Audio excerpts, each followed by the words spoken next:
সোহরাওয়ার্দী হাসপাতালে টাকা দিলেই মিলছে করোনা টিকা। একদিনেই ফাইজারের টিকা দিচ্ছে একটি চক্র।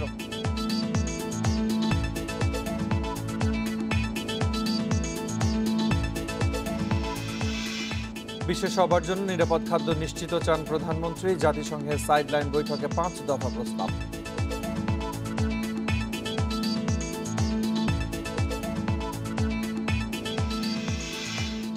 অরেঞ্জের গ্রাহক সমাবেশে পুলিশের লাঠিচার্জ, প্রতারণা বন্ধে কড়া পদক্ষেপ চাইলেন রাষ্ট্রপতি।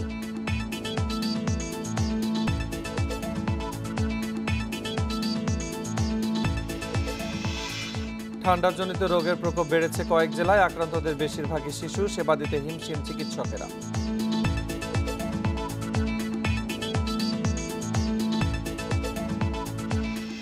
স্বাগত ইন্ডিপেন্ডেন্ট সংবাদের সাথে আছি মুজাহিদুল ইসলাম এবং আমি নুজহাত আফরিন। শিরোনাম শুনছিলেন, চলে যাচ্ছে পুরো খবরে।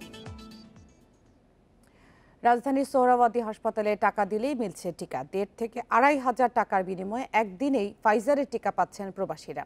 সোহরাওয়ার্দী হাসপাতালের টিকা কেন্দ্রে দেখা গেছে এমন চিত্র।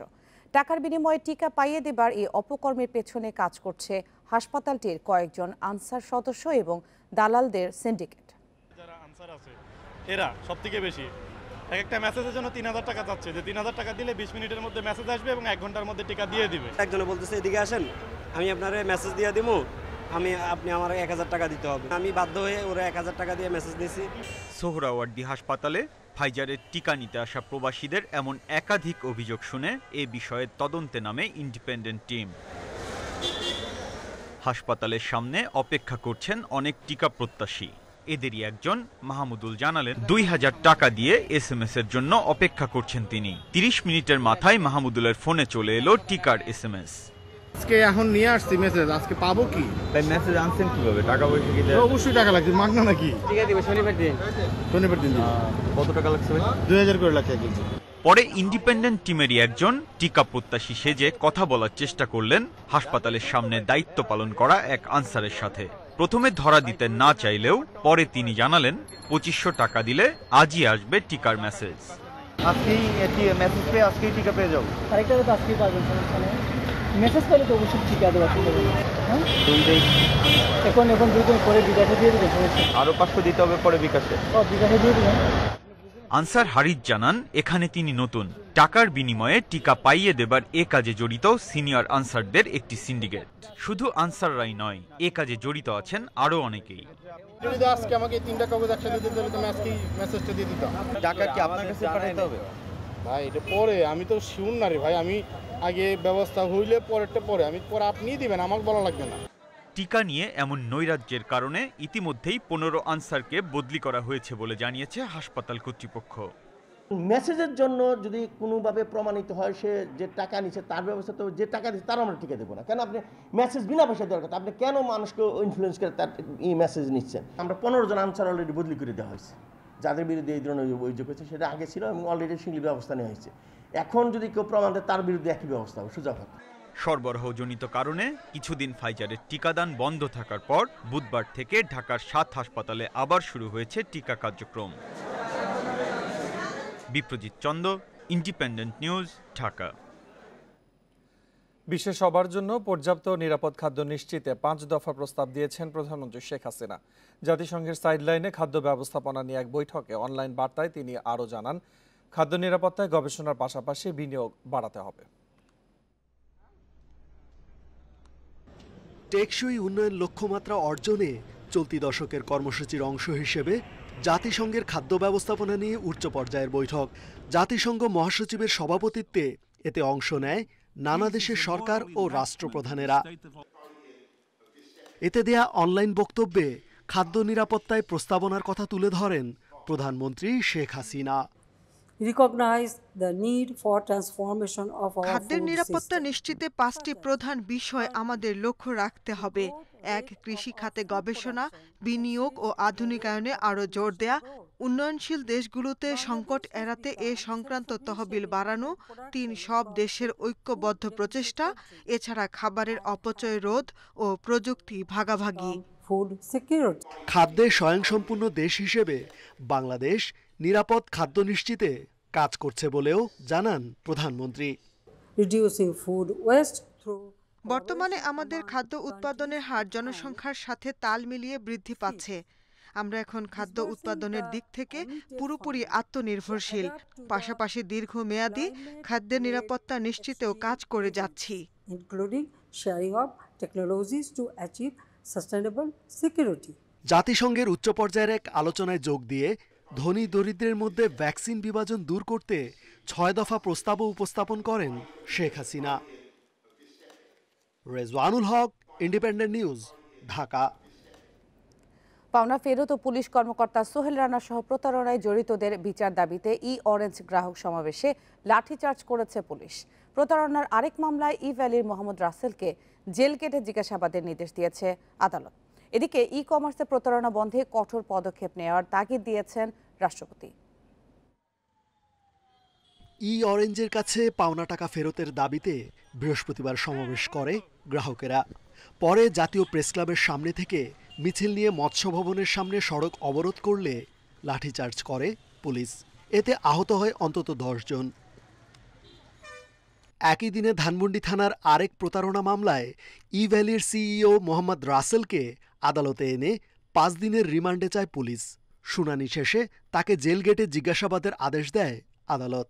যদি ইনভেস্টিগেটিং অফিসার মনে করেন তাকে জিজ্ঞাসাবাদ করা প্রয়োজন, তাহলে জেল গেটে যে কোনো একদিন 3 কার্য দিবসের ভিতরে যে কোনো একদিন তিনি কনসার্ন ইনভেস্টিগেটিং অফিসার জেল গেটে গিয়ে ওনাকে জিজ্ঞাসাবাদ করতে পারেন এই মামলা সংক্রান্ত বিষয়ে। আদালতে আমরা শুনানি করেছি।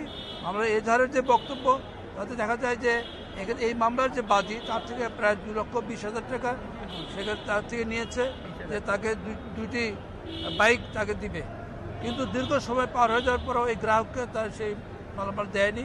পরে কমার্সের প্রতারণা ঠেকাতে বাংলাদেশ ব্যাংক, বাণিজ্য মন্ত্রণালয় সহ সংশ্লিষ্ট সবাইকে দায়িত্বশীল হওয়ার আহ্বান জানান তথ্য ও যোগাযোগ প্রযুক্তি প্রতিমন্ত্রী।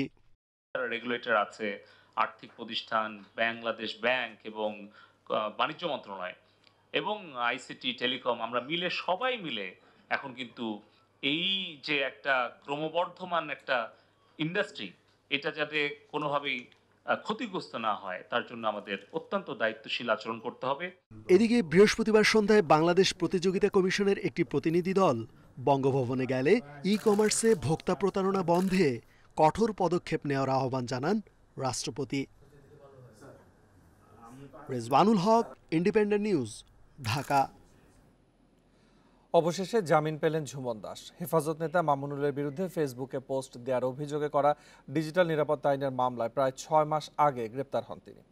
অনুমতি ছাড়া বিদেশ যেতে না পারার শর্তে তাকে 1 বছরের জামিন দিয়েছেন বিচারপতি মোস্তফা জামান ইসলাম ও বিচারপতি KM জাহিদ সারওয়ারের বেঞ্চ। সুনামগঞ্জে হেফাজতের সমাবেশে মামুনুল হকের ভাস্কর্য বিরোধী বক্তব্যের পর ফেসবুকে এ নিয়ে পোস্ট দেন ঝুমন দাস। ঝামেলা এড়াতে স্থানীয়রাই তাকে সোপর্দ করে পুলিশে। 17 মার্চ সংখ্যালঘু এলাকা সাল্লায় হামলার ঘটনায় 1,500 জনের বিরুদ্ধে হয় মামলা। গ্রেপ্তার 52 জনের সবাই জামিনও পান।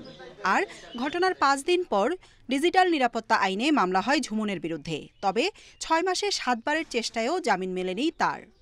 আজকে আমি খুবই খুশি হয়েছি যে আমার স্বামীর জামিন হয়েছে।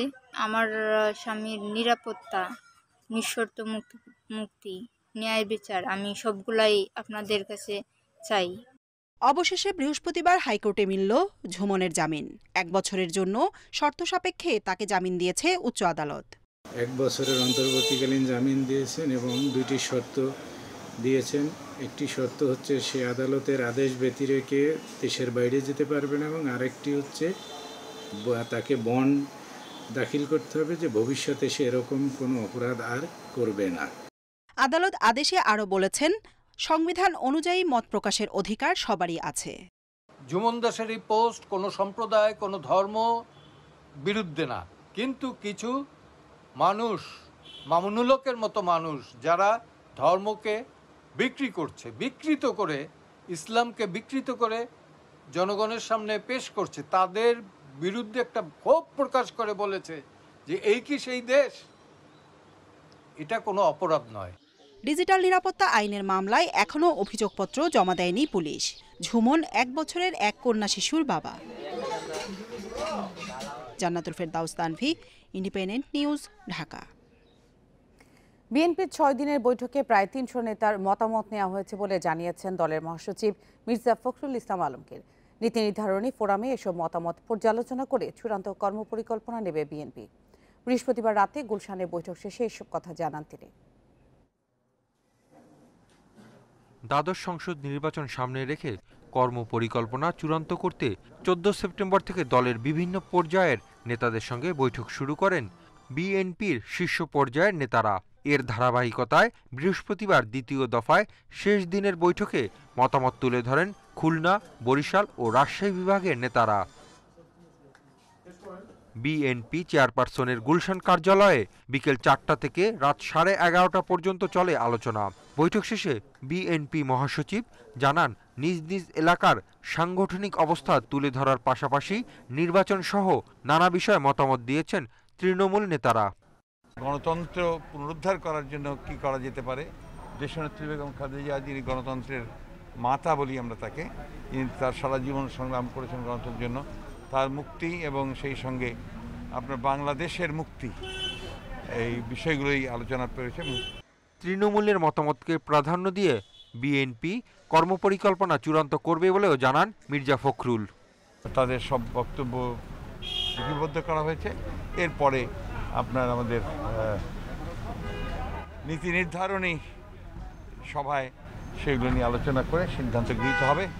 ভবিষ্যৎ কর্মপরিকল্পনা চূড়ান্ত করতে পেশাজীবী সহ জোটের শরিকদের সঙ্গেও বৈঠক করার পরিকল্পনা রয়েছে বলে জানান বিএনপি নেতারা। Hasib Mahmud Shah, Independent news, Dhaka. কিশোর অপরাধ নিয়ন্ত্রণে আনতে শিশুর বয়সসীমা নিয়ে ভাববার সময় এসেছে। কঠোর আইনের পাশাপাশি সচেতনতা বাড়াতে পরিবারকেও রাখতে হবে অবদান। বৃহস্পতিবার দুপুরে রাজধানীর মগবাজারে র্যাবের কিশোর অপরাধ বিরোধী তথ্যচিত্র উদ্বোধন অনুষ্ঠানে এসব কথা বলেন বক্তারা। সাম্প্রতিক বছরগুলোতে কিশোরদের মধ্যে অপরাধ প্রবণতা বেড়ে গেছে। এলাকায় আধিপত্য বিস্তারের পাশাপাশি ছোটখাটো কারণে নিজেদের মধ্যে দ্বন্দ্বে জড়িয়ে পড়ছে অনেক কিশোর। মাদক গ্রহণ ও ব্যবসার মতো অপরাধেও উঠে আসছে তাদের নাম। কিশোর অপরাধ ঠেকাতে সচেতনতা বাড়ানোর উপর গুরুত্ব দিচ্ছে আইন শৃঙ্খলা বাহিনী। এরই অংশ হিসাবে র্যাবের আয়োজনে বৃহস্পতিবার কিশোর অপরাধ বিরোধী একটি তথ্যচিত্রের উদ্বোধন করেন স্বরাষ্ট্রমন্ত্রী আসাদুজ্জামান খান কামাল। অনুষ্ঠানে বক্তারা কিশোর অপরাধ ঠেকাতে কঠোর হবার কথা বলেন। কিশোরদের প্রতি পরিবারকে সজাগ দৃষ্টি রাখারও তাগিদ দেন। যে 18 বছরের যিনি মূলত পূর্ণ যুবকের পর্যায়ে পৌঁছে যান, তাকেও কিন্তু এখন শিশু হিসেবে কনসিডার করা হয়।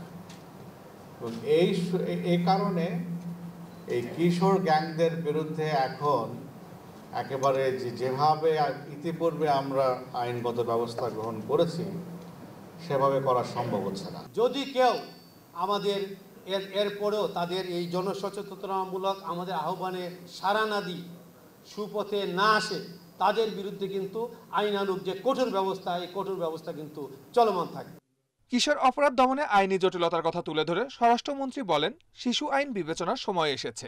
18 বছর বয়সে তো ইউনিভার্সিটিতে চলে যায়। আমাদের আজকে মনে হয় এই 18 বছর সময়সীমাটা আমাদের চিন্তা করার বিষয় আসছে। যদিও আমরা আন্তর্জাতিক একটা আইনের সঙ্গে আমরা চুক্তিবদ্ধ, আমরা সেই জায়গাটিতে করণীয় কি সেটা নিয়ে আমাদের মাননীয় প্রধানমন্ত্রী এটা চিন্তা করবেন। 2017 সাল থেকে এ পর্যন্ত 373 কিশোরকে আইনের আওতায় এনেছে র্যাব। অন্যান্য বাহিনীর হাতেও গ্রেপ্তার হয়েছে অনেক কিশোর অপরাধী। Suman Tanvir, independent news, Dhaka. আগামী 4 থেকে 5 দিনের মধ্যে দেশজুড়ে বড় পরিসরে করোনার টিকা কর্মসূচি চালানোর সিদ্ধান্ত নিয়েছে সরকার। এ সময় চলমান কর্মসূচির পাশাপাশি অতিরিক্ত 1 কোটি মানুষকে টিকা দেওয়ার কথা জানিয়েছেন স্বাস্থ্যমন্ত্রী জাহিদ মালেক।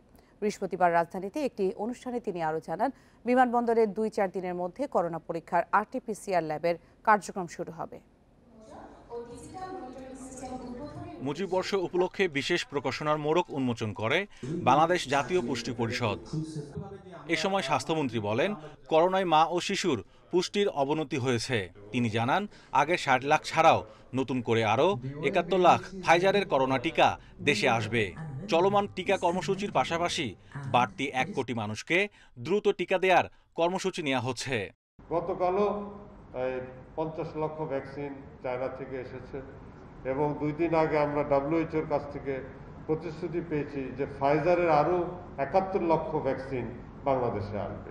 আগামী 5-6 দিনের মধ্যেই আমরা একটা বড় আকারের ভ্যাকসিন দেওয়ার আমরা প্রোগ্রাম হাতে নিয়েছি। সেখানে প্রায় 1 কোটিরও অধিক লোকরা আমরা একবারে কয়েকদিনের মধ্যে ভ্যাকসিন আমরা দিয়ে দিব। স্বাস্থ্যমন্ত্রী বলেন, বিমানবন্দরে জায়গা সংকটের কারণে ল্যাব তৈরিতে দেরি হয়েছে। প্রবাসীদের জন্য 2 থেকে 4 দিনের মধ্যে RT-PCR ল্যাবে পুরোদমে করোনা পরীক্ষা শুরু হবে। একটি মোবাইল ল্যাব অলরেডি কাজ শুরু করেছে। সেটা তো ল্যাবটা তো বাইরে, মোবাইল গাড়ি তো আর ভিতরে ঢুকতে পারবে না, বাইরে আছে গাড়ি। আর ভিতরে বেশ কয়েকটি কোম্পানি আজকে থেকেই তারা ল্যাব বসানোর কাজ শুরু করবে এবং আমরা মনে করি অল্প 2-4 দিনের মধ্যে হয়তোবা তারা এই পরীক্ষার কাজ শুরু করতে পারবে। পরীক্ষামূলকভাবে 46 জন যাত্রীকে বুধবার করোনা পরীক্ষা করে সংযুক্ত আরব আমিরাতে পাঠানো হয়েছে। Mahmudul Hasan, Independent news, Dhaka. ঠান্ডাজনিত রোগের প্রকোপ বেড়েছে চুয়াডাঙ্গা ও দিনাজপুরের হিলিতে। আক্রান্তদের বেশিরভাগই শিশু। চুয়াডাঙ্গায় বহির্বিভাগে প্রতিদিন চিকিৎসা নিচ্ছে 3 শতাধিক রোগী। বেড খালি না থাকায় অনেক শিশুকে চিকিৎসা দিতে হচ্ছে মেঝেতে। হিলি হাসপাতালে প্রতিদিন গড়ে 2 থেকে 250 রোগী চিকিৎসা নিচ্ছে। দিনে তীব্র গরম, রাতে শীতের আমেজ। এ অবস্থায় প্রকোপ বেড়েছে শিশুদের ঠান্ডাজনিত রোগের। চুয়াডাঙ্গা সদর হাসপাতালের বহির্বিভাগে প্রতিদিন চিকিৎসা নিচ্ছে 3 শতাধিক শিশু। শিশু ওয়ার্ডে 22 বেডের বিপরীতে ভর্তি আছে 109 জন। স্থান সংকুলন না হওয়ায় অনেক রোগীকে চিকিৎসা দেয়া হচ্ছে মেঝেতে। জেলার অন্য হাসপাতালগুলোর অবস্থাও একই। কোনো সময় বৃষ্টি হচ্ছে, গরম হচ্ছে, এই জন্য এই সমস্যা। এখানে বেড পাইনি, কিন্তু এখানে এভাবেই রয়েছি। আরও বেড দেওয়া হোক এবং হাসপাতালগুলো যাতে পরিষ্কার থাকে সেই জন্য ব্যবস্থা নেওয়া হোক। এ সময় শিশুদের যাতে ঠান্ডা না লাগে সেদিকে নজর রাখার পাশাপাশি বুকের দুধ খাওয়ানোর উপর জোর দিচ্ছেন চিকিৎসকেরা। ঠান্ডাজনিত সাধারণ সর্দি কাশি, এটা থেকে তাদেরকে যতদূর পারা যায় সুরক্ষিত রাখার চেষ্টা করতে হবে। তারপরে যদি ঠান্ডা লেগেই যায় তখন দ্রুত চিকিৎসকের পরামর্শ নিতে হবে, যেন সাধারণ সর্দি কাশি থেকে নিউমোনিয়ায় টার্ন নিতে না পারে। বিরূপ আবহাওয়ার কারণে জ্বর, ডায়রিয়া ও নিউমোনিয়া রোগীর সংখ্যা বেড়েছে দিনাজপুরের হিলিতেও। হিলি হাসপাতালে প্রতিদিন গড়ে 2 থেকে 250 রোগী চিকিৎসা নিচ্ছে। বেশি আক্রান্ত হচ্ছে শিশু ও বয়স্করা। জ্বর কয়েকদিন ধরে, পাতলা পায়খানা। আমাদের বাচ্চারা অবস্থা খুব খারাপ ছিল, এখন মোটামুটি আমাদের বাচ্চা অনেক সুস্থ। চিকিৎসকরা বলছেন আবহাওয়া পরিবর্তনের কারণে প্রকোপ বেড়েছে ডায়রিয়া ও নিউমোনিয়ার। ছোট বাচ্চারা যারা আছে, শিশুরা, তারা বেশি আক্রান্ত হচ্ছে। তো ওদের মধ্যে হয়তো কিছু হয়তো নিউমোনিয়া ডেভেলপ করছে, কিন্তু আমাদের এখানে নিউমোনিয়া অতটা এপিডেমিক আকারে ছড়ায়নি, কিন্তু ফ্লুটা বেশি ছিল। হিলি হাসপাতালে গড়ে প্রতিদিন 50 থেকে 60 জন রোগী ভর্তি হচ্ছে। Mamunur Rashid, Independent News desk. এ নিয়ে আরো জানাতে চুয়াডাঙ্গা থেকে যোগ দিচ্ছেন সহকর্মী মানিক আকবর। মানিক, এই যে চুয়াডাঙ্গার হাসপাতালগুলোর যে অবস্থা আমরা দেখছিলাম যে স্থান সংকুলান হচ্ছে না এবং সেখানে যেই তাদের প্রস্তুতি রয়েছে তার চেয়ে অনেক বেশি সংখ্যক রোগী, তার বর্তমান কি অবস্থা দেখছেন এবং এই ঠান্ডাজনিত রোগ থেকে দূরে রাখার জন্য চিকিৎসকরা আসলে কি ধরনের পরামর্শ দিচ্ছেন? আমি এখন যেখানে দাঁড়িয়ে আছি, এটা চুয়াডাঙ্গা সদর হাসপাতালের শিশু ওয়ার্ডের সামনে। শিশু ওয়ার্ডের ভেতরে ওখানে স্থান সংকুলন না হওয়ার কারণে রুগীদের সব বাইরে আনা হয়েছে। আমি যদি একটু পরিবেশটা দেখাই, তাহলে আমার এখানে এই করিডোরে বারান্দায় রুগী ভর্তি। এটা হচ্ছে একেবারে শিশু ওয়ার্ডের বাইরের চিত্র। এর পাশে বাইরে হাসপাতাল থেকে বাইরে চলে যাওয়ার যে বারান্দা, সেই বারান্দাতেও আসলে রুগী ভর্তি। এই হাসপাতালে শিশু ওয়ার্ডে মাত্র 22টি বিছানা আছে, কিন্তু রুগী আছে শতাধিক। সকাল থেকেও আমরা দেখেছি কমপক্ষে 6 জন রুগীকে আমরা আসতে দেখেছি চুয়াডাঙ্গা সদর হাসপাতালে, এবং তারা হচ্ছে শিশু ওয়ার্ডে এসে ভর্তি হয়েছে। তো এই হচ্ছে অবস্থা। চিকিৎসকরা যেটা বলছেন যে কোনো মূল্যে, এখন যেহেতু আবহাওয়ার পরিবর্তন হচ্ছে, যে কোনো মূল্যে শিশুদেরকে সুরক্ষা করতে হবে এবং তাদেরকে যাতে খুব বেশি গরম না লাগে, খুব বেশি ঠান্ডা না লাগে, এদিকে লক্ষ্য রাখতে হবে। একেবারেই যাদের বয়স 0 থেকে 6 মাস, তাদেরকে মায়ের বুকের দুধ ছাড়া অন্য কিছু খাওয়ানো যাবে না। আর একটু বয়স বেশি যাদের, তাদেরকেও বাইরের কোনো খাবার না খাইয়ে স্বাস্থ্যসম্মত খাবার খাওয়াতে হবে এবং নিজেদের তত্ত্বাবধানে রাখতে হবে। তো হাসপাতালের এই চিত্র ছাড়াও আমি যদি বলি যে চুয়াডাঙ্গা সদর হাসপাতালে এই ভর্তি রোগীর বাইরেও এখানে আউটডোরে প্রতিদিনই খুব ভিড় হচ্ছে এবং যে রুগীরা আউটডোরে আসছেন তাদের বেশিরভাগই আসছেন এই শিশুদের নিয়ে যারা আসছে তারা বেশিরভাগই ঠান্ডাজনিত নিউমোনিয়ার উপসর্গ থাকা শিশু। তাদেরকে হাসপাতালে এনে প্রাথমিক চিকিৎসা দেওয়া হচ্ছে, যার অবস্থা চিকিৎসকরা মনে করছেন খুব বেশি ভালো না, তাদেরকে দ্রুত হাসপাতালে ভর্তি করছেন। হাসপাতালে ভর্তি এক রুগীর সাথে একটু আগে আমার কথা হয়েছিল, তিনি বলছিলেন যে তার বাচ্চা রাতেও ভালো ছিল, সকালের দিকে আরো একটু খারাপ, এখন তারাও আছেন দুশ্চিন্তায়। তো সব মিলিয়ে হাসপাতালের চিত্র যেটা, সেটা হচ্ছে চুয়াডাঙ্গা সদর হাসপাতালই একমাত্র হাসপাতাল যেখানে মানুষের অন্তত এই জেলাবাসীর ভরসা স্থল। এখানে স্থান সংকুলন একেবারেই হচ্ছে না, হাসপাতালে যে বিছানা তার চেয়ে বেশ কয়েক গুণ বেশি রোগী এখানে ভর্তি। চুয়াডাঙ্গা থেকে যোগ দিয়েছিলেন সহকর্মী মানিক আকবর। এবছর ডেঙ্গুতে বেশি আক্রান্ত হচ্ছে শিশুরা, মোট রোগীর 23% শিশু। ডেঙ্গু আক্রান্তদের মধ্যে জটিলতাও বেশি শিশুদের, লিভার, কিডনি এমনকি ব্রেইনেও দেখা দিচ্ছে সমস্যা। এদিকে গত 24 ঘন্টায় ডেঙ্গুতে আক্রান্ত হয়েছে আরও 254 জন, যার 197 জনই রাজধানীর। 6 মাস বয়সের এই শিশুর বাসা মিরপুরের কাজীপাড়ায়। ডেঙ্গু আক্রান্ত হয়ে 6 দিন ধরে ভর্তি ঢাকা শিশু হাসপাতালে, এখন কিছুটা উন্নতির দিকে। এক সপ্তাহের ব্যবধানে ডেঙ্গুতে আক্রান্ত হয়ে এই হাসপাতালে ভর্তি হয়েছে 54 শিশু, যাদের বেশিরভাগের বাসা মিরপুর বা কল্যাণপুরে।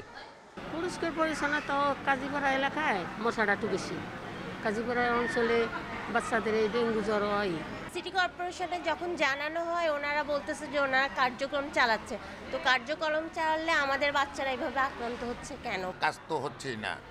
মান্নান সাহেব তো ওই প্রথম যখন খুব আলোচিত তখন দিচ্ছে, তারপরে আর আসে নাই। বৃহস্পতিবার পর্যন্ত এই হাসপাতালে ভর্তি হয়েছে 667 শিশু, মৃত্যু 9 জনের। এখনও আইসিইউতে 7 শিশু, তাদের সবারই দেখা দিয়েছে নানা জটিলতা। ব্রেনের কিছু কমপ্লিকেশন, যেটা হচ্ছে বাচ্চা খিঁচুনি নিয়ে প্রেজেন্ট করছে, এবং খিঁচুনি নিয়ে যখন প্রেজেন্ট করছে বাচ্চার এনকেফালোপ্যাথি, বাচ্চা কথাবার্তা বলছে না, বাচ্চা ইরেলিভেন্ট টক, অথবা চুপচাপ হয়ে গেছে, অথবা একটু অ্যাবনর্মালি স্লিপি থাকছে, এইটা আমরা বেশি পাচ্ছি। এর সাথে লিভার ইনভলভমেন্ট হচ্ছে, কিডনি ইনভলভমেন্ট হচ্ছে, হার্ট ইনভলভমেন্ট হচ্ছে। শিশু হাসপাতাল ছাড়া রাজধানীর অন্যান্য হাসপাতালে মোট রোগীর অন্তত 23% শিশু। ডেঙ্গুর প্রকোপ থেকে বাঁচতে শিশুদের ব্যাপারে আরও সতর্ক হওয়ার আহ্বান জানিয়েছেন চিকিৎসকরা। বন ইবনে কামাল, ইন্ডিপেন্ডেন্ট নিউজ, ঢাকা। ময়মনসিংহে কমিউটার ট্রেনের ছাদে ডাকাতের হামলায় 2 জন নিহত হয়েছেন, গুরুতর আহত আরেকজনকে নেওয়া হয়েছে জামালপুর সদর হাসপাতালে। বৃহস্পতিবার রাত 11টার দিকে জামালপুর জেনারেল হাসপাতালে মৃত্যু হয় নাহিদের, তার বাড়ি দেওয়ানগঞ্জে। অন্যজনের পরিচয় এখনও জানা যায়নি। প্রত্যক্ষদর্শীরা বলছেন, ময়মনসিংহের গফরগাঁওয়ে কমিউটার ট্রেনের ছাদে ডাকাতেরা হামলা চালায়, কয়েকজন যাত্রীর কাছ থেকে ছিনিয়ে নেয় নানা জিনিসপত্র। ডাকাতদের সঙ্গে ধস্তাধস্তির সময় ব্রিজের ধাক্কায় নিচে পড়ে যান 2 জন। পরে আহত 3 জনকে জামালপুর স্টেশন থেকে হাসপাতালে নেওয়া হলে চিকিৎসক 2 জনকে মৃত ঘোষণা করেন।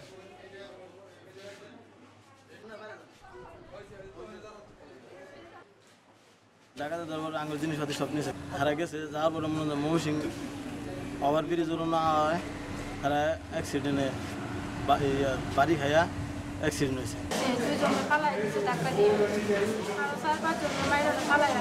যিনি সুস্থ আছেন উনি টঙ্গী থেকে উঠছে, আর 2 জন মারা গেছে। একজনের পরিচয় পাওয়া গেছে, ওনার ওয়াইফ ছিল, ওনারা জয়দেবপুরে উঠছে। তো জয়দেবপুরে ওঠার পরে ওনার ওয়াইফ ভিতরে ঢুকছে ট্রেনের ভিতরে, আর ওনার হাজব্যান্ড ছাদে উঠছে। ছাদে ওঠার পরে আসতেছে, হয়তো জয়দেবপুরের পরে হয়তো ঘটনাটা ঘটতে পারে। বেশ কিছুদিন ভালো অবস্থানে থাকার পর হঠাৎ করেই দরপতনের কবলে শেয়ার বাজারের মিউচুয়াল ফান্ডগুলো। চলতি মাসের মাঝামাঝি সময় এ খাতের 81% প্রতিষ্ঠানের শেয়ারের দাম কমে যায়। তবে এই অবস্থাকে সাময়িক বলছে নিয়ন্ত্রক সংস্থা বিএসইসি। এ খাতে নেওয়া বিচ্ছিন্ন পদক্ষেপের কারণে আগামীতে বিনিয়োগকারীদের আগ্রহ বাড়বে বলে মনে করছে সংস্থাটি। শেয়ার বাজারে মিউচুয়াল ফান্ডের সংখ্যা 36। এর মধ্যে জুনে অর্থ বছর শেষ করে লভ্যাংশ ঘোষণা করে 29টি। লভ্যাংশ বিতরণ করা হয় হাতে থাকা নগদ টাকার ভিত্তিতে, কিন্তু লভ্যাংশ দেওয়ার পর আগস্টের শেষ ও সেপ্টেম্বরের মাঝামাঝি সময়ে এসে বড় পতনের মধ্যে পড়ে সব মিউচুয়াল ফান্ড। বাজারের তথ্য অনুযায়ী এশিয়ান টাইগার সন্ধানী লাইভ গ্রোথ ফান্ডের ইউনিট প্রতি 1.5 টাকা লভ্যাংশ নেওয়ার রেকর্ড ডেট ছিল 7 সেপ্টেম্বর। সেদিন ইউনিট প্রতি দর ছিল 13 টাকা 10 পয়সা, কিন্তু রেকর্ড ডেট শেষে দাম দাঁড়িয়েছে 11 টাকা 10 পয়সায়। এতে 1.5 টাকা লভ্যাংশ নিয়ে 2 টাকা হারিয়েছেন বিনিয়োগকারীরা। একই অবস্থা ফার্স্ট জনতা, ইবিএল ফার্স্ট সহ অন্যান্য মিউচুয়াল ফান্ডের। বিশ্লেষকরা বলছেন, কিছু ফান্ডের লভ্যাংশ বিনিয়োগকারীদের আশানুরূপ হয়নি, তাই ঘোষণার পরই এ খাতে সংশোধন হয়েছে বলে মনে করছেন তারা। কিছু মিউচুয়াল ফান্ড সেরকম ডিক্লারেশন অতটা ভালো আসেনি বা বিনিয়োগকারীদের যে এক্সপেকটেশন ছিল সেটাকে ফুলফিল করতে পারেনি, যে কারণে একটা ওভারঅল কারেকশন আমরা এই সেক্টরের ডিক্লারেশনের পর গত মাসের শেষের দিকে দেখতে পেয়েছি। সেই সাথে বেশ কিছু মিউচুয়াল ফান্ডের ডিরেক্টর শেয়ার সেল ছিল, তার কারণে একটা সেল প্রেশার ছিল। এদিকে নিয়ন্ত্রক সংস্থা বিএসইসি বলছে, অন্যান্য বছরের তুলনায় এবার ভালো লভ্যাংশ দিয়েছে মিউচুয়াল ফান্ড। পাশাপাশি এ খাতের উন্নয়নে বিভিন্ন উদ্যোগ নেওয়া হয়েছে। মার্কেট প্রাইস বেসড এনএভি এবং যে রিপারচেস প্রাইস, তার মধ্যে অনলি 1% আমরা স্প্রেডের বিধান রেখেছি। অনেকের ক্ষেত্রে এটা 0 করে দেওয়া হয়েছে। এর মানে হলো যে মিউচুয়াল ফান্ডের বিনিয়োগকারীরা এনএভিতেই, মার্কেট প্রাইস ভিত্তিক যে এনএভি আছে সেই এনএভিতেই তারা সারেন্ডার করতে পারবে এবং তাদের বিনিয়োগ রিডিম করতে পারবে। বর্তমানে শেয়ার বাজারে তালিকাভুক্ত মিউচুয়াল ফান্ডের বাজার মূলধন 2000 কোটি টাকা। ফান্ডগুলো মুনাফার 50 থেকে 70% নগদ বা বোনাস শেয়ার লভ্যাংশ দিতে পারবে। কপ্তিয়া মুমতাহানা, ইন্ডিপেন্ডেন্ট নিউজ, ঢাকা। বাংলাদেশ কৃষি বিশ্ববিদ্যালয়ের আবাসিক হল খুলে দেওয়া হচ্ছে আজ, তবে এখনো পর্যন্ত শেষ হয়নি হল সংস্কার কাজ। সপ্তাহখানেকের মধ্যে কাজ সম্পন্ন হওয়ার কথা জানিয়েছেন কর্তৃপক্ষ। 2018 সালের 27 মার্চ থেকে করোনার জন্য বন্ধ করে দেওয়া হয়েছিল বাংলাদেশ কৃষি বিশ্ববিদ্যালয়ের হলগুলো। দেশের করোনা পরিস্থিতি কিছুটা স্বাভাবিক হওয়ায় একাডেমিক কাউন্সিলের সভায় চতুর্থ বর্ষের জন্য 24 সেপ্টেম্বর ও অন্য বর্ষের শিক্ষার্থীদের জন্য 3 অক্টোবর হল খুলে দেওয়ার সিদ্ধান্ত হয়েছে। বিশ্ববিদ্যালয়ের শিক্ষক, কর্মকর্তা, কর্মচারী সহ প্রায় 1400 জনের টিকা কার্যক্রম সম্পন্ন করা হয়েছে। 7টি অনুষদের 6000 শিক্ষার্থীকে টিকার আওতায় আনা হয়েছে। এই যে তাদের যে রিপেয়ারিং জিনিসপত্র খুলে তারা বারান্দায় রাখছে, বিভিন্ন জায়গায় পয়েন্টে রাখছে, এগুলা কিছুটা সরানো হয়েছে। এটা সরাবে কন্ট্রাক্টরের লোকে। তারা জিনিসগুলো সরানোর পরে আমাদের যারা কর্মচারী আছে হয়তো বা 2-1 দিনের মাঝখানে ছাত্র ওঠার সাথে সাথেই তারা এগুলো পরিষ্কার করে দিবে। এদিকে দাখিল পরীক্ষা শুরু হচ্ছে 14 নভেম্বর। বৃহস্পতিবার রাতে পরীক্ষার রুটিন প্রকাশ করে মাদ্রাসা শিক্ষা বোর্ড। 3 দিনে হবে এই পরীক্ষা, শেষ হবে 21শে নভেম্বর। নির্ধারিত দিনে সকাল 10টা থেকে 11:30 পর্যন্ত 1.5 ঘন্টা হবে এবারের পরীক্ষা। এমসিকিউ ও সিকিউ অংশের মধ্যে কোনো বিরতিও থাকছে না। পরীক্ষা শুরুর 3 দিন আগে নিতে হবে প্রবেশপত্র। প্রতি বছর এসএসসি দাখিল এবং এসএসসি ভোকেশনাল পরীক্ষা একই দিনে শুরু হলেও এবার দাখিলের সময়সূচি আগে দেওয়া হলো।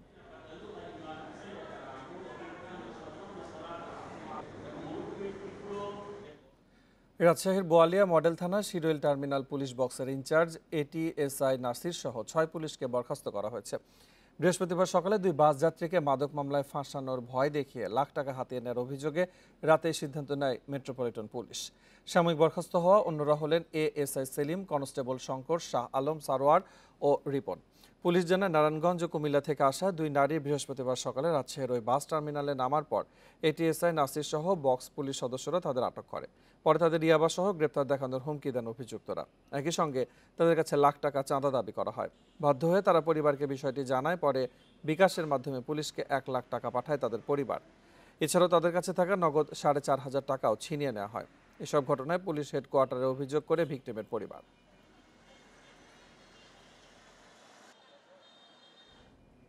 ফরিদপুরে পরিবার পরিকল্পনা বিভাগের উপপরিচালকের বিরুদ্ধে নানা অনিয়ম দুর্নীতির অভিযোগ উঠেছে। এ নিয়ে ঊর্ধ্বতন কর্তৃপক্ষের কাছে লিখিত অভিযোগ করেছেন তারই দপ্তরের কর্মকর্তা কর্মচারীরা। তবে এসব অভিযোগ অস্বীকার করেছেন অভিযুক্ত উপপরিচালক। ফরিদপুর জেলা পরিবার পরিকল্পনা কর্মকর্তা মোহাম্মদ মাহবুবুল ইসলাম চলতি বছরের ফেব্রুয়ারিতে এই জেলায় যোগ দেন তিনি। তবে দায়িত্ব গ্রহণের পর থেকেই তার বিরুদ্ধে নানা অনিয়ম দুর্নীতির অভিযোগ উঠতে থাকে। পরিবার পরিকল্পনা অধিদপ্তরের কর্মকর্তাদের অভিযোগ, উপপরিচালক দপ্তরে বিভিন্ন কাজের বিনিময়ে নেওয়া হয় অর্থ, আর তা দেয়া না হলে দীর্ঘদিন অপেক্ষার পরও হয় না কাজ। তার কাছে যে কোনো ফাইল গেলি টাকা ছাড়া ফাইল সে সই করে না। আমাদের দীর্ঘদিন আটকে রাখার পরে টাকা দিয়ে আমাদের উচ্চতর গ্রেডের জন্য কাজ করতে হয়েছে। আমার ওই উচ্চতর গ্রেডের জন্য আমরা যে পাওনা হয়েছিল সেটা আবেদন করার পর উনি ফাইল দেওয়ার পর আপনি আমাদের টাকা ছাড়া সেটা করতে চাইলে হুমকি দেয়, আমারও শোকজ করবে আমারে এবং বিভিন্নভাবে মানে হয়রানি করবে, এভাবে ভয় দেখায় আমার কাছ থেকে 1000 টাকা নেয় আমাদের উপপরিচালক। তবে এসব অভিযোগ অস্বীকার করেছেন উপপরিচালক। তিনি বলেন, দায়িত্ব বন্টন নিয়ে ক্ষোভের কারণে এমন কথা বলছেন অধিদপ্তরের কর্মকর্তারা। এটা সম্পূর্ণ মানে ইন্টেনশনালি এটা করা হয়েছে। হ্যাঁ, এই বিষয়ে আমার কথা হচ্ছে যে বিষয়গুলো লিখেছে এগুলো আমি অস্বীকার করছি, এবং আমার কিছু কর্মকর্তার সাথে শুরুতেই ওই দায়িত্ব বন্টন নিয়ে তাদের দায়িত্ব তারা একজন 3-4টা উপজেলা নিয়েছিলেন। মানে আমি এগুলোকে একটু সংশোধন, তাদের কিছুটা আমার উপরে ছিল, এগুলো ক্রিয়েটেড।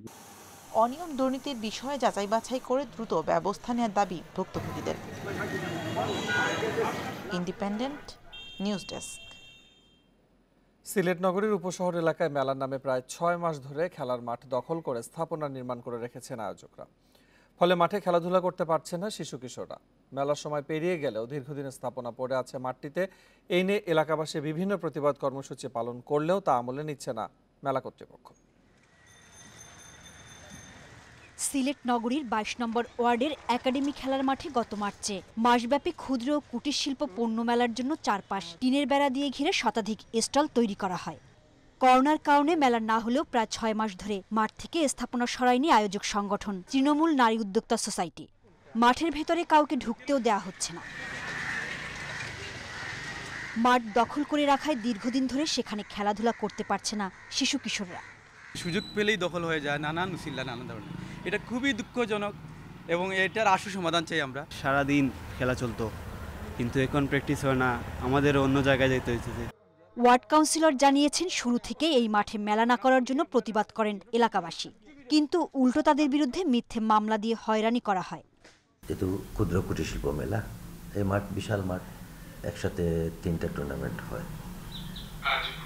আমি বলেছিলাম যে এরকম এখানে হয়তো একটা মতপার্থক্য দেখা যাচ্ছে, পরবর্তীতে মেলা কর্তৃপক্ষ আমার বিরুদ্ধে মামলা করেছে।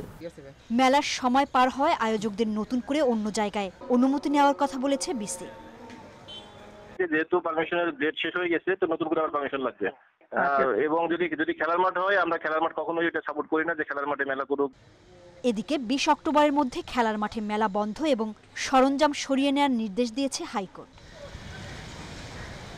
Independent News desk. ব্রিটিশ বিরোধী আন্দোলনে বিপ্লবী কন্যা প্রীতিলতা ওয়াদ্দেদারের 89তম আত্মাহুতি দিবস আজ। ব্রিটিশদের কাছ থেকে দেশকে মুক্ত করতে জীবন দিয়েছিলেন তিনি। মুক্তিকামী মানুষের জন্য আজও অনুপ্রেরণা হয়ে আছে তার আত্মদান। চট্টগ্রামের পাহাড়তলির রেলওয়ের বিভাগীয় প্রকৌশলীর এই ভবনটি একসময় ছিল ইউরোপিয়ান ক্লাব। 1932 সালের 24 সেপ্টেম্বর মাস্টারদা সূর্য সেনের নির্দেশে এই ক্লাব আক্রমণ করেন প্রীতিলতা ওয়াদ্দেদার। আক্রমণ সফল হলেও ব্রিটিশদের হাতে ধরা পড়ে পটাশিয়াম সায়ানাইড খেয়ে আত্মহত্যা করেন তিনি। ব্রিটিশ বিরোধী আন্দোলনের গুরুত্বপূর্ণ এক অধ্যায় হয়ে আছে প্রীতিলতার আত্মাহুতি।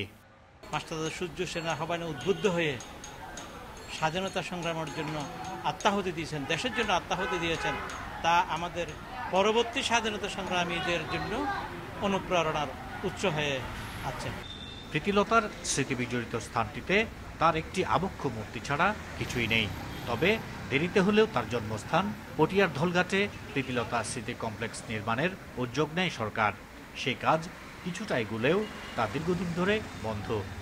আমরা যদি আমাদের পরবর্তী প্রজন্মের জন্য এই জিনিসগুলোকে সংরক্ষণ না করি, পরবর্তী প্রজন্ম তো কখনো দেশপ্রেমিক হবে না। বাধাগুলো বলতে যে এখনো সরকারি সাংস্কৃতিক মন্ত্রণালয়ে আমাদের যে কাগজগুলো জমা দেওয়া আছে, যে কার্যক্রমের কথা কিছু আগে আমি বলেছি, সে ব্যাপারে কোনো অগ্রণী ভূমিকা নাই। দেশের জন্য আত্মত্যাগে এখনো স্মরণীয় প্রীতিলতা ওয়াদ্দেদার। নতুন প্রজন্মের কাছে ইতিহাসের সাক্ষী হয়ে আছে তার জীবনী। Ahsan Riton, independent news, Chattogram. বিশ্বে করোনা একদিনে মারা গেছে 8,500 মানুষ, আক্রান্ত হয়েছে 5 লাখেরও বেশি। এদিকে যুক্তরাষ্ট্রে একদিনে করোনায় সবচেয়ে বেশি 1974 জন মানুষ মারা গেছে। আক্রান্ত হয়েছে 1,27,000-এর বেশি। এ নিয়ে বিশ্বে করোনায় মোট মারা গেছেন 47,41,000-এর বেশি। শনাক্ত হয়েছে 23,13 লাখ। এদিকে রাশিয়ায় বেড়েছে সংক্রমণ ও মৃত্যু। দেশটিতে একদিনে মারা গেছে 820 জন, আক্রান্ত 21,438। মেক্সিকোতে একদিনে মারা গেছে 811 জন। যুক্তরাজ্যে একদিনে সংক্রমিত হয়েছে 36,710। পর্তুগালে 85% মানুষকে টিকার আওতায় আনার পর লকডাউন তুলে দিয়েছে দেশটির সরকার। এদিকে আফগানিস্তানে বাড়ছে সংক্রমণ। অস্ট্রেলিয়ায় ভিক্টোরিয়া রাজ্যে করোনায় সংক্রমিত হয়েছে 766 জন। করোনার কারণে এবছরও বাতিল করা হয়েছে নোবেল পুরস্কার বিতরণের অনুষ্ঠান। প্রতি বছর সুইডেনের স্টকহোমে এটির আয়োজন করা হয়। বৃহস্পতিবার নোবেল ফাউন্ডেশনের বরাত দিয়ে এই খবর জানায় রয়টার্স। প্রতিবেদনে বলা হয়, গতবারের মতো এবছরও বিজয়ীরা নিজেদের দেশ থেকে পুরস্কারের পদক ও সনদ গ্রহণ করতে পারবেন। আগামী 4 অক্টোবর থেকে 11 অক্টোবর ভার্চুয়ালি নোবেল পুরস্কার বিজয়ীদের নাম ঘোষণা করা হবে। এদিকে শান্তিতে নোবেল পুরস্কার বিতরণ অনুষ্ঠানের বিষয়ে এখনও কোনো সিদ্ধান্ত জানানো হয়নি। এই পুরস্কারটি নরওয়ে থেকে দেওয়া হয়। 1901 সাল থেকে চিকিৎসা, পদার্থ, রসায়ন, সাহিত্য, শান্তি ও অর্থনীতিতে এই পুরস্কার দেওয়া হচ্ছে।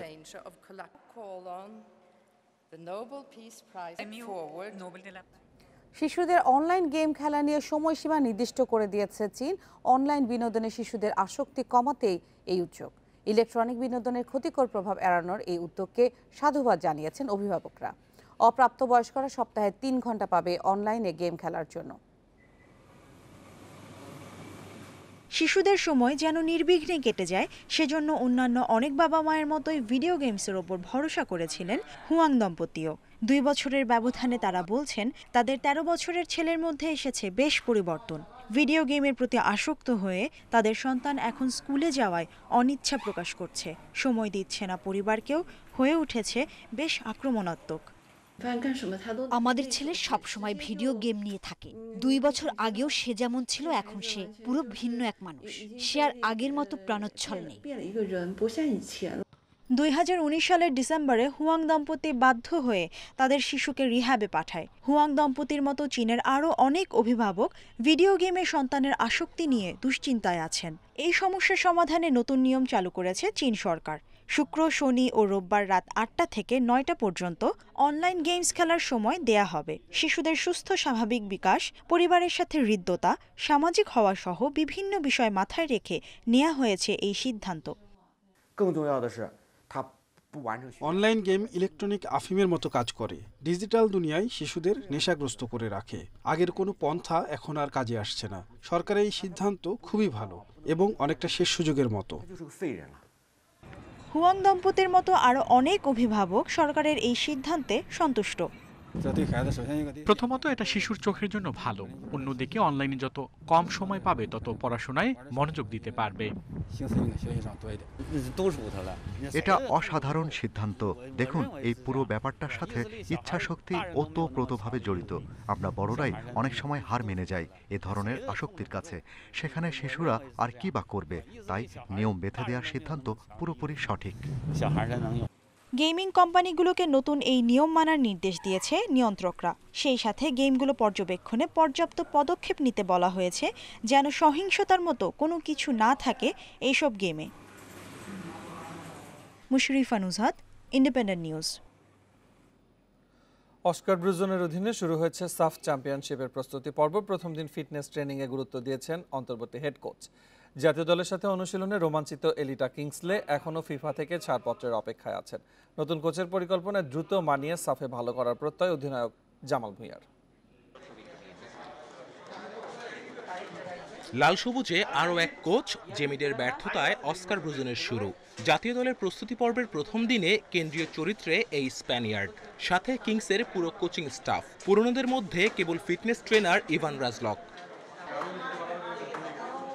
শীর্ষদের সাথে ব্রুজনের পরিচয় পর্ব হলো নতুন করে। স্বল্প সময়ে তৈরি হতে হবে সাফ মিশনের জন্য। প্রথম অনুশীলনেই ভিন্নতার আভাস।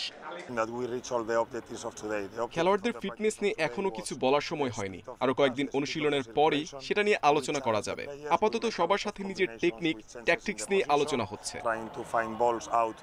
ব্রুজনের মতো এলিটা কিংসলেরও প্রথম। নাগরিকত্ব পাওয়ার পর থেকে যে অপেক্ষা, তার প্রথম ধাপে পা রেখে রোমাঞ্চিত কিংসলে। বাংলাদেশ দলের অনুশীলনে তাকে ঘিরে ভিন্ন আবহ। তবে মালদ্বীপে তাকে পাওয়ার জটিলতা কাটেনি। এখনো মেলেনি ফিফার অনুমোদন। মনে হচ্ছে স্বপ্ন এবার সত্যি হচ্ছে। প্রথমবারের মতো জাতীয় দলের জার্সি গায়ে নিজেকে গর্বিত মনে করছি। যদিও এখনো ফিফা থেকে অনুমতি পাওয়ার অপেক্ষায় আছি। আশা করছি ভালো কিছু হবে। সাফের সপ্তাহখানেক বাকি, দ্রুত নতুন কোচের পরিকল্পনায় মানিয়ে নেওয়ার চ্যালেঞ্জ বেঙ্গল টাইগার্সের। সাহস রাখছেন জামাল ভুঁইয়া, সতীর্থদের ওপর ভরসা রেখেই এগুতে চান আগামীর পথে। আমরা সবাই চেষ্টা করব ফার্স্ট অফ অল, তারপরে আমি মনে করি আমরা একটা ভালো গ্রুপ আছে, সবাই মানে we all know each other, so it's a good group. যেটা নতুন আছে ওরা একটু বেশি এক্সপ্লেইন করছে, আর বসুন্ধরা প্লেয়ার ছাড়া মানে অন্য প্লেয়ার ওরার সাথে মানে আলাপ করছে কি করতে হবে, ও কি চায়, এইসব জিনিস করছে। প্রস্তুতি পর্বের প্রথম দিনে ফিটনেস ট্রেনিংয়ে গুরুত্ব দিয়েছেন ব্রুজন। দেশে আরও 4 দিন অনুশীলন করেই 28 তারিখ মালদ্বীপ যাবে লাল সবুজ। Kamrul Hasnat, independent news, Dhaka. নেপালের এভারেস্ট প্রিমিয়ার লিগে খেলতে ভোরে নেপালে গেছেন তামিম ইকবাল। ভোর 4:25 কাতার এয়ারলাইন্সের একটি বিমানে করে দেশ ছাড়েন তিনি। করোনার কারণে সরাসরি ঢাকা টু কাঠমান্ডু ফ্লাইট বন্ধ, তাই কাতার হয়ে যেতে হচ্ছে তামিমকে। আসরে ভাইরা হওয়া গ্ল্যাডিয়েটর্সের হয়ে খেলবেন ওয়ানডে ক্যাপ্টেন। ঢাকা ছাড়ার আগে শেষবারের মতো মিরপুরে অনুশীলন করেছেন তিনি। হাঁটুর ইনজুরিতে দীর্ঘদিন বিশ্রামে ছিলেন টাইগার ওপেনার। নেপালের এই টুর্নামেন্ট দিয়েই প্রতিযোগিতামূলক ক্রিকেটে ফিরবেন তামিম। দীর্ঘদিন ধরে খেলেননি জাতীয় দলের জার্সিতে টি20, তাই নাম সরিয়ে নিয়েছেন বিশ্বকাপ থেকে। শনিবার থেকে শুরু হওয়া ইপিএলে তামিমের দলের প্রথম ম্যাচ রোববার।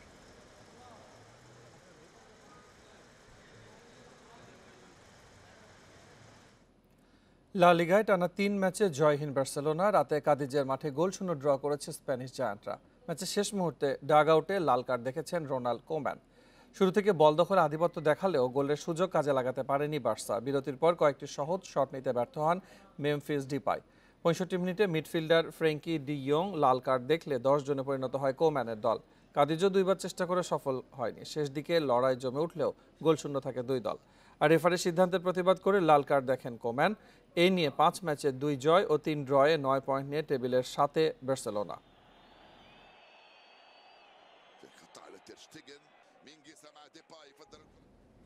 পর্যটন কেন্দ্র খুলে দেওয়ায় শ্রীমঙ্গলে আসছেন ভ্রমণ পিপাসুরা। মুখরিত জেলার সব দর্শনীয় স্থান, ভিড় বেড়েছে কাশফুলের সাদা বনে পর্যটকদের।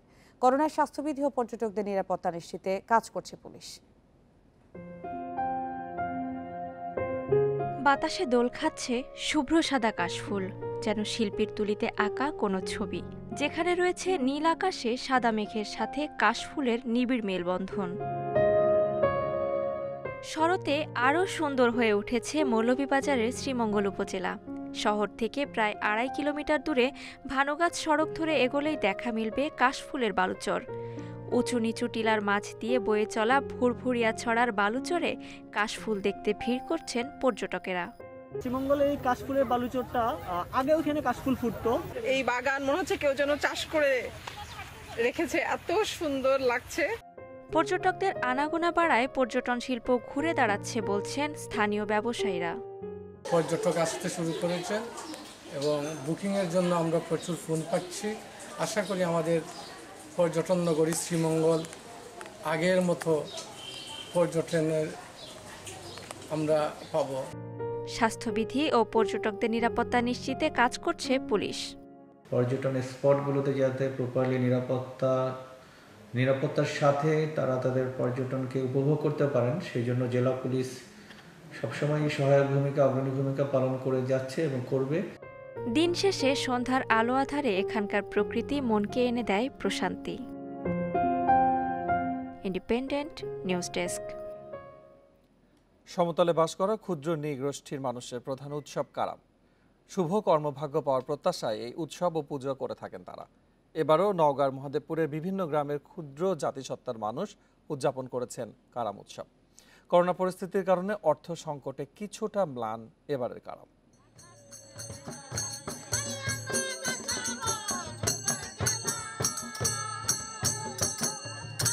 সমতলের ক্ষুদ্র জাতিসত্তার মানুষদের বিবর্ণ জীবনে কিছুটা রং নিয়ে আসে কারাম উৎসব। ভাদ্র মাসের শুক্লপক্ষের একাদশীতে কারাম বা ক্ষীরকদম গাছের ডালকে ঘিরে পূজা করা হয়। সাঁওতাল, ওরাও, মাহাতু, বড়াই, কুর্মি, সিং, পাহান, মাহালি সহ বিভিন্ন ক্ষুদ্র জাতিগোষ্ঠী তাদের নিজ নিজ রীতিতে কারাম উৎসব পালন করেন। কোথাও কোথাও একে ডাল পূজাও বলে।